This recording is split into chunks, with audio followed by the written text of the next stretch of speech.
Something was shifting. It was more than just me dealing with the pain. It was something else that was causing the tears to shed. And that made me think about some of the books that I've read or listened to, because I'm an audible person. There's a book, it's called The Body Keeps Score. And in the book, it's talking about trauma and how the body remembers your trauma. It remembers your aches. It remembers the things that happened to you in your life. And they settle in to certain parts of your body. They settle into different parts of your body. And I believe that there's a remnant of the truth in this book. Matter of fact, I've talked about some things in the past regarding this book. Now, some people don't believe it. They believe it lacks scientific background or research and so forth and so on. But what he says, a lot of things that's said in this book rings true for me at least. And that's why I'm bringing it up.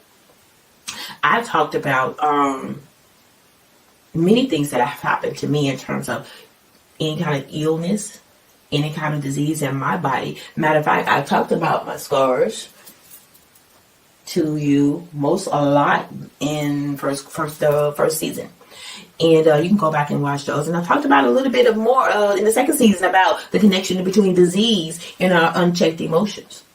So if I were to diagnose myself, if I was going to diagnose myself, I would say that she was needing out my unprocessed emotions. That's what I would say. That's what I would say.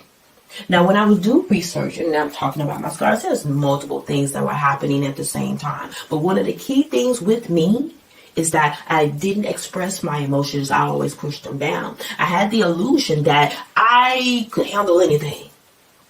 I had the illusion that nothing bothers me. I can handle whatever comes my way. What I did was the opposite. I was not handling it. I was pushing it down. But as I was pushing it down, it increased toxicity in my body to the point that it manifests itself physically. When we're stressed, we know we get headaches. When we are overly stressed and overly worked, back starts hurting. We can't sleep. Some people get migraines and so forth. Some people can't even eat because of anxiety in their stomachs and so forth. Worrying about this and worrying about that. Yes, you know that any type of extra emotion that we're dealing with, yes, it manifests itself physically. We already know that it manifests itself physically.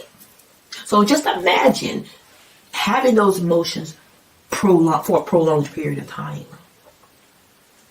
And I do believe in what he says in the book, because, yeah, I'm a living witness. A lot of people are witnesses to the fact that we are dealing with some serious unchecked emotions because we were never trained how to express our emotions in the first place.